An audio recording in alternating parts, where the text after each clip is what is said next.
मार्फत जे ग्रामपंचायत कर्मचारी आहेत, महाराष्ट्रात तळागाळात काम करणारे आपल्या परभणी जिल्ह्यातले जे ग्रामपंचायत कर्मचारी आहेत, ज्यांच्या जे शासनानं वाढीव किमान वेतन दिलं होतं ते सन ऑगस्ट 2020 ते मार्च 2022 या कालावधीसाठीचं वेतन खरंच दिला होता शासनाने त्या एरियसमधील चुकीचे निकष लावून आपल्या जिल्हा परिषदनं चुकीचे निकष लावून प्रत्येक कर्मचाऱ्याचं किमान 35,000 रुपयाचं नुकसान केलं आणि एकत्रित जिल्ह्याचं हे 55 लाख रुपयाचे विनाकारण अन्यायकारकरित्या पैसे कपात केले।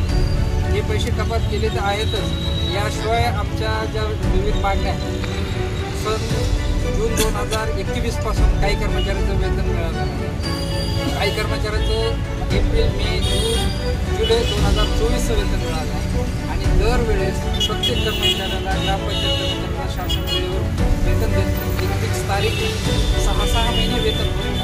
या सगळ्या प्रमुख मागण्या या ग्रामपंचायतकडून महाराष्ट्रातल्या आपल्या ज्या काही ग्रामपंचायत एकही ग्रामपंचायत जो शासन देय असताना राहणीमान भत्ता त्याला काही जर महागाई भत्ता म्हणतो तो साधारण 3400 रुपये प्रति महिना हा आजपर्यंत 2007 पासून लागू आहे। आजपर्यंत एकाही ग्रामपंचायत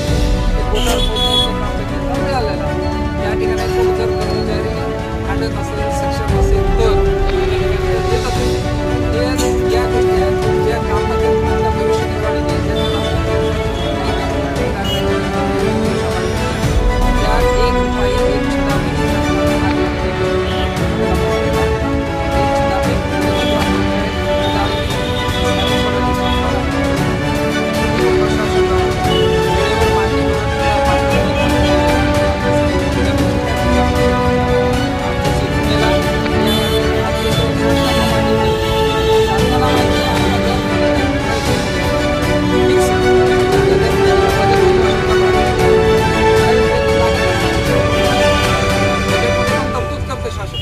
ग्रामपंचायत कर्मचाऱ्याला अनुदान देण्यासाठी एक पगारीचं वेतन अनुदान देण्यासाठी तरतूद करते ठराव। यावर्षी जवळपास 400-450 कोटी रुपये रक्कम करून घेतली, पण ही रक्कम RGCकडे शासन भरते जोपर्यंत मागणी करते। मागणी केली तर प्रत्येक वेळेस काही ना काही विनाकारण मानवतला केलं होतं।